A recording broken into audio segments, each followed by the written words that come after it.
뭐 일단 뭐 국방부 장관 인선 어떻게 보셨어요?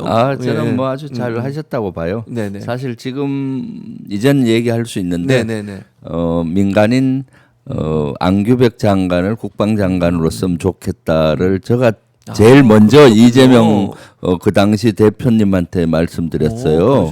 지난 2월 달쯤 아마 제가 제일 먼저 지금은 12.3 내란 국면이고 이걸 내란을 진정시키고 하기 위해서는 우리 국민의 눈높이에 맞게 군을 개혁하고 해야 된다. 그래서 문민장관 특히 그 안규백 의원은 국방에 한 17년 있었기 때문에 그랬었죠. 충분한 내공이 있기 때문에 이번에 문민장관 한번 하는 것도 좋겠다 하니 그때 이재명 그 당시 대표께서 쫄깃하게 들으시더라고요.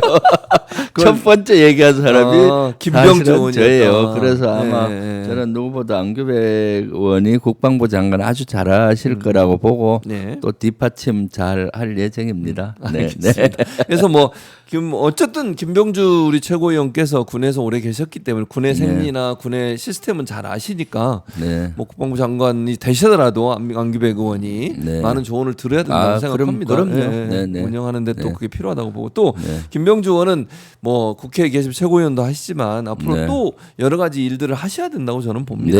또 그 경기도 의원들이 많이 있지만 남양주에서 응하시잖아요. 그렇죠. 그 경기도에서 활동을 많이 하시니까 경기도와 관련 있는 의미 있는 일 좀 하셨으면 좋겠어요. 개인적인 생각입니다. 저는 그렇게 생각하고요. 경기도의 자랑 김병주 의원이 꼭 경기도에 의미 있는 일을 하셨으면 좋겠다. 서울이 아니고 경기도에 의미 있는 일을 하셨으면 좋겠다. 잘 새겨 듣겠습니다. 그 시청자분들 많이 새겨 들어주시고요. 경기도에서 의미 있는 일을 했으면 좋겠어요. 다른 지역 말고 경기도 출신이시고 그렇죠. 지금 경기도 의원이시니까 저희 지역이 남양주을이고 지금 경기도에 남양주을이라서 제가 어디보다도 남양주을과 경기도에 대한 애정은 많이 있죠. 그래서 기사도 나왔네요. 보니까 사성장군 출신 김병주, 안규백 국방장관 제가 첫 추천했다. 아침에 CBS하고 인터뷰할 때 저걸 공개했어요. 다들 제가 국방부 장관 안 됐다고 뭐 위로하고 막 그랬더라고요. 그래서 제가 저 얘기를 요새 이제 어저께부터 공개를 했어요. 아니다, 내가 제일 먼저 추천했다. 그러니까 국방부 장관은 이제 안규백 의원이 하시지만 추천이 되셨지만 아까도 말씀드렸던 경기도 출신 경기도 의원, 경기도의 지역구가 있는 국회의원 김병주는 경기도를 위해서 일해야 된다. 지금 몇 번째 제가 강조 경기도를 위해서 일할 수 있는 기회를 감사합니다. 여러분이 함께 잘 해주시기 바라겠습니다. 듣겠습니다. 알겠습니다. 자, 먼저 최고위 오늘 발언하셨죠, 의원님? 최고위 발언 어떤 얘기 하시는지 좀 소개해 주실래요? 오늘 많은 얘기를 했는데 오늘 먼저 6.25 기념 전쟁일이라서 6.25 아픔을 잊고 잊지 말고 평화를 만들어 가자. 현재 이재명 정부에서 평화를 만들어 가지 않습니까? 그러기 위해서 평화를 만들어 가고 다시는 6.25 같은 아픔이 없도록 압도적인 힘을 가지고 평화를 견인하자라는 메시지를 냈었고요. 그다음 이제 이스라엘하고 지금 이란이 중동전을 했잖아요. 그래서 휴전 국면으로 들어가고 있는데 그런 사항에 대해서도 평가를 했고요. 아직 끝나지는 않았다.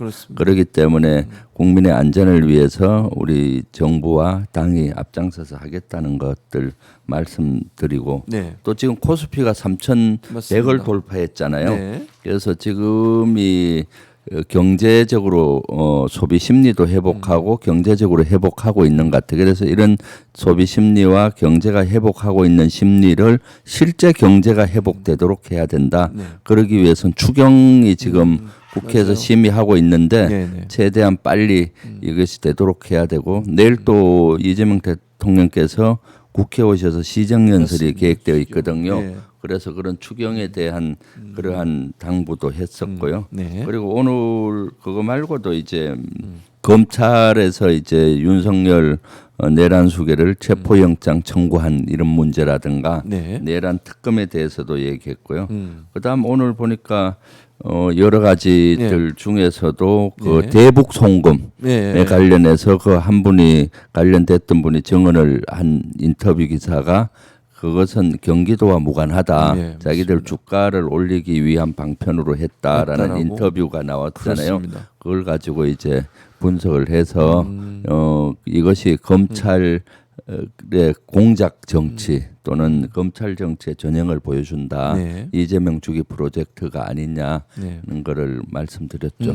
네. 그래서 말씀하신 것처럼 이제 코스피도 뭐 JP 모건 같은 경우 1년 안에 코스피가 3,500까지 갈 수 있다 이런 얘기도 했더라고요. 네, 그렇죠. 그런 말씀도 드렸죠. JP 모건 같은 경우는 아주 이 평가를 잘하는 기업이잖아요. 네, 맞습니다. 1년 내 코스피 3,500 가겠다는데 제가 봤을 때 1년 내가 아니라 수개월 내 갈 것 같아요. 벌써 3,100을 돌파했는데 지금 심리가 좋아져서 제가 지난 주말에 정권 계통에 근무하시는 분들을 만나서 식사할 기회가 있었는데 아직도 시작이 안 됐다. 이제 겨우 불이 붙으려고 하는데 불이 안 붙었다는 거예요. 이제 3천 올랐는데 좋으냐 했더니 아주 정권가에서는 아주 그 미소를 짓고 있는데 지금 외국 투자금들이 많이 들어와서 저렇게 오르고 있고 이제 국내도 투자 심리가 회복이 돼서 이제 막 이제 그 국민들이 정권에 주식에 관심이 막 시작이 됐다. 그렇죠. 아직 불이 붙기 전이라는 거예요. 불 붙었다 그러면은 자기는 5천까지 금방 갈 거라 그런 식으로 얘기를 하더라고요. 그러니까요. 지금 3,115.62. 오늘도 11.98 포인트가 상승을 했고 퍼센테이지는 0.39%가 늘어났어요. 그러니까 엄청나게 빠른 속도로 지금 올라가고 있습니다. 그만큼 외국이나 우리 국내에서 이재명 정부에 대한 기대, 신뢰 이런 것들이 반영됐다라고 보여집니다. 자, 저희가 이제 조그만 화면으로 밑에 김민석 후보자 청문회 계속 보여드리고 있는데 어제부터 이제 이틀간 진행이 되고 있습니다. 인사청문회 어제 거 쭉 보셨을 텐데 어떻게 평가하세요? 실제 청문회가 너무 아쉽더라고요. 이 국무총리 후보자 청문회면은 정책 검증을 하고 능력 검증을 해야 되는데 역시나 김민석 후보자에 대한 흠집 내기로 계속 시간을 낭비하고 있는 것 같아요. 그 흠집 내기도 결정타는 없었고 실제 재산이 2억밖에 안 되잖아요. 2억밖에 안 되는데 뭐 그동안 뭐 빚을 갚는 과정이 주가 됐던 것 같은데 그런 걸 가지고 자꾸 의혹을 제기하고 하던데 어느 정도 저는 국민 눈높이에 대해 수준에 맞는 해명을 했다, 설명이 됐다고 봐요. 얼마 수입이 되는데 얼마 썼다 이런 건데 추가적으로 뭐 6억인가 이걸 어디서 났느냐 뭐 이런 건데 사실은 그런 걸 밝히기가 대단히 어렵잖아요. 그런데 그 조사도 있었고 출판 기념회도 있었고 또 그런 것들을 공개하기 어려운데 공고했고 또 사실 저도 집안의 가장이지만은 가장으로서 가장 좀 자존심 상할 때가 돈이 없어서 처가의 도움을 받는 거잖아요. 아이고 그런 것까지 밝혔잖아요. 아이 그때 없어서. 그리고 또 얼마 받는지 모르죠. 아니 부인이 가서 받는데 얼마 받는지 꼭 당연하죠. 뭐 얼마 받아왔어 이렇게 할 수가 없죠. 그래서 이런 것까지 가정사의 아픔까지 이렇게 건드려가면서 이렇게 하는 모습에 이제는 청문회 방법이 바뀌어야 되겠다 해서 지금 저도 청문회 법을 개정하기 위해서 지금 법안 발의 중에 있거든요. 그래서 이런 가정사라든가 도덕성 검증은 비공개로 하고 정책 검증 그러니까 능력 검증만 공개로 하는 방법. 이건 미국은 이렇게 해요. 미국은 사실 도덕성 검증은 별도 기관에서 하고 거기서 이상 없다는 그 보고서를 보내면 그걸로 신뢰하는 것이고. 그리고 나서 오히려 야당에서 그 사람의 장점을 먼저 한 15분 얘기해주고 그래요. 그런 식으로 가서 사실은 장관이나 국무총리로 지명되면 축하해주고 제대로 일을 할 수 있게 청문회를 통해서 검증도 되지만은 일을 할 수 있는 여건을 만들어줘야 되는데 지금 우리 청문회는 일을 시작부터 못하게 해줘요. 그래서 저는 예를 든다면 그런 걸 통해서 특히 국방부 장관은 제가 주자장창 주장했던 것이 청문회에서 흠집이 많이 나잖아요. 그럼 국방부 장관 가서 영이 안 섭니다. 다른 장관들도 그렇죠. 아니 뭐 지나 무슨 얘기 바른 얘기하면 너나 잘하세요 이러잖아요. 그것도 사실은 사소한 거를 엄청나게 크게 부풀려서 얘기하니까 마치 그런 것들이 잘못된 걸로 인식돼서 그래서 저는 21대부터 지금까지 국방부 장관 청문회 할 때도 도덕성 검증은 그거는 이제 공개적으로 하지 않고 개별적으로 질의하고 자료 받으면 그걸로 보면 되잖아요. 네네. 그리고 공개적으로는 정책 검증 위주로 그렇죠. 주도했거든요. 그렇게 그렇습니다. 가야 되는 거죠. 그렇죠. 그렇게 가야 되는데 지금은 뭐 챙피 주기식 뭐 그냥 뭐 다 해명됐는데도 그걸까지 꼬투리를 잡고 이렇게 하는 모습이 너무 안타까운데 이번에 사실 저도 뭐 우리 최진봉 교수님도 국민 추천을 저를 장관에 해주시고 많은 분들이 장관에. 해주시고 하니까 항상 신문에 하마평 이순희가 안교백 김병주 뭐 또는 몇 명 이렇게 나오니까 우리 아들하고 딸이 있는데 제발 아빠 정문에 가지 마라. 장관을 왜 하냐. 그거 가게 되면은 학교를 어디 나왔는지 뭐 학점을 해라. 내 자기 재산이 얼마 지금 30대인데 자기 재산 규모가 나오지 뭐 베르벨 걸 갖고 다 연봉까지 막 공개했어요. 네네 흠집을 잡을 거 아니에요. 그래서 제발 장관을 하지 마세요.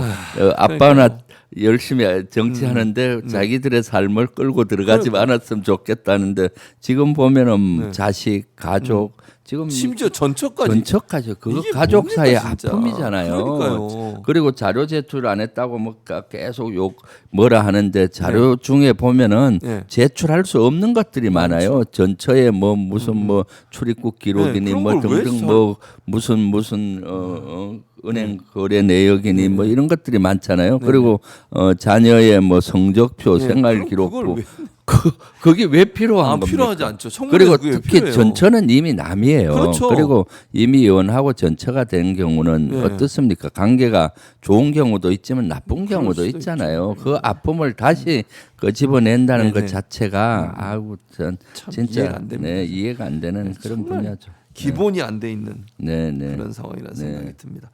자, 그런데 김 후보자가 이제 총리가 임명이 된다면 정책 조율 같은 것도 해야 되고 국무 조정도 해야 되고 이래야 되잖아요. 대통령을 보좌해서 어쨌든 내각의 수반으로서 역할을 해야 되는데 뭐 꼭 뭐 비교 대상이 될지는 모르겠습니다만 한덕수 전 총리하고 비교해 본다면 어떤 모습을 보일 거라고 생각하세요? 아주 저는 김민석 그 후보자가 국무총리가 되면은 이재명 대통령하고 아주 국정 철학을 잘 공유하면서 추진감 있게 할 것 같아요.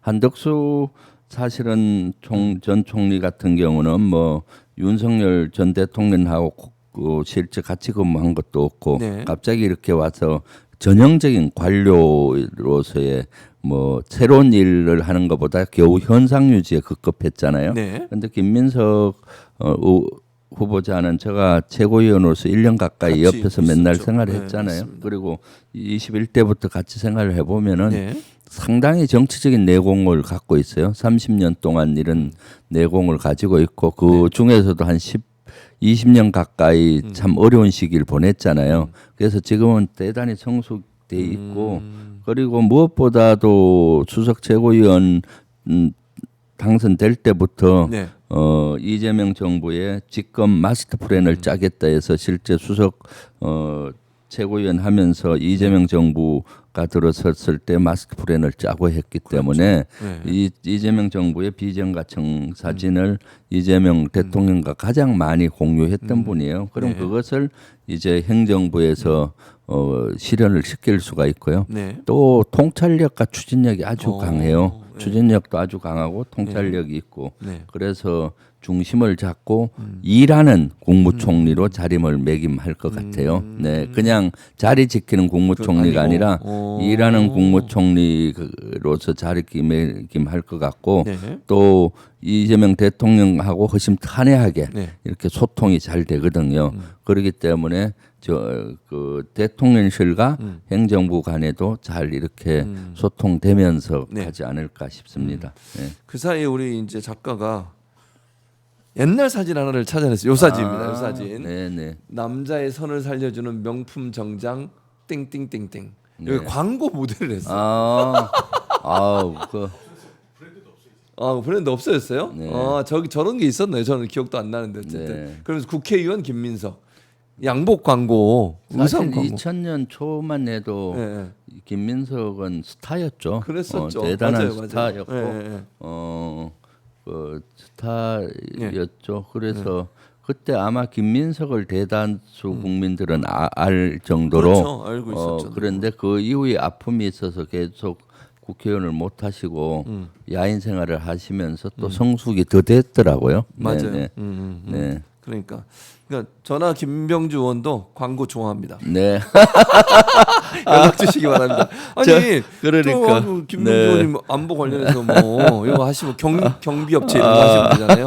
저는 아무 제품이나 다 합니다. 연락 주시기 맞아요. 바랍니다. 최진봉 우리 교수님이야말로 광고 모델로서 적격이죠. 왜냐하면은 외모도 무슨 출중하시고 또 인품이 배어 있잖아요. 뭐 얼굴에 인품도 배어 있으시고 또 누구보다도 전봉에 서서 윤석열 정부와 맞서 싸워서 이기고 지금 이재명 정부 성공을 위해서 이렇게 일하시는데 또 대중적인 인기도 아주 높으시잖아요. 모델로 딱이다. 모델로 딱이다. 근데 모델보다는 방통위원회나 저런 데로 가서 이재명 정부의 실질적인 일을 했으면 좋겠어요. 알겠습니다. 잘 새겨 듣도록 하겠습니다. 경기도는 김병주 의원께 맡기고 가도록 하겠습니다. 자, 이 오늘도 이제 나왔던데 아까 뭐 청문위원으로 주진우 의원이 지금 이제 활동을 하고 있는데 주진우 의원에 대한 의혹이 도리어 많이 나오고 있다 이런 얘기들이 나오고 있습니다. 청문회 과정에서 주진우 의원에 대한 의혹 가장 큰 문제 뭐라고 보세요? 저는 뭐 재산 문제라고 봐요.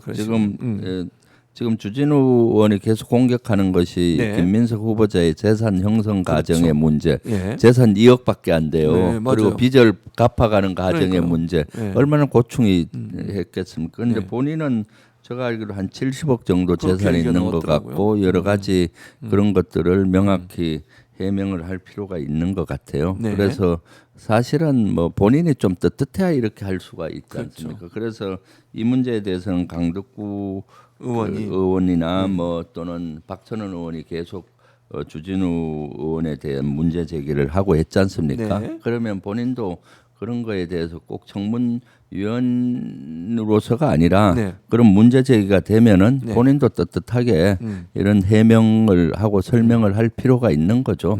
그런 문제도 그렇고 병역 문제도 어저께 그 얘기 나왔었죠. 박성원 의원은 주진우 의원이라고 이름을 안 밝히고 뭐 이렇게 했는데 그 도둑이 제발 저린다고 본인이 발끈하더라고요. 그래서 본인의 아픈 거는 언급했다고 해서 뭐 이렇게 하는데 사실 건강에는 육체적인 건강도 있지만 정신적, 사회적 건강도 있잖아요. 그럼 본인은 김민석 의원의 가정사부터 해서 모든 거를 이렇게 막 까발리면서 의혹을 제기하고 이렇게 하는데 본인 문제에 대해서는 조금만 들어가면은 발끈하고 고발을 하고 막 이렇게 고발한다고 엄포하고 고발하고 뭐 이렇게 하잖아요. 그러니까 저는 그래서 주진우 의원한테는 제가 거울을 만나면 좀 선물하고 싶어요. 자기 얼굴을 좀 돌아봐라. 그리고 해라. 사실은 그리고 나서는 또 국민의힘에서 뭐라고 해서 청문위원들 메신저를 공격한다 하고 막 국민의힘에서 하잖아요. 지난 국정조사 청문회 때 내란 국정조사 청문회 때 주진우 의원도 청문위원이고 저도 했어요. 국민의힘에서 저를 얼마나 공격했는지 몰라요. 내란의 진실을 밝히려고 하는 그 국정조사위원을 마치 저가 뭐 곽종근을 해유했니 저가 시간대별로 움직임을 뭐 저들을 누구한테 제보 받았는지 몰라도 의혹을 막 제기하면서 저를 막 매도하고 저를 그래서 그때도 아니 내란 조사 청문회야 김병주 청문회야 이런 그때 보면 20-30%가 저에 대해 막 그 질의하고 비난하고 뭐 그 했던 거예요. 그러니까 본인들의 그런 행태는 생각도 안 하고 내란과 같은 진실을 밝히는 그 청문회 자리에서 그러는데 지금은 사실은 상대의 도덕성을 검증하려면은 본인 것도 필요하고 물으면은 정확히 해명을 해야 되는 거죠. 맞습니다. 그래서 지금 자기들 내로남불의 전형이에요 한마디로 얘기하면. 내로남불 그렇죠. 내로남불의 전형이죠.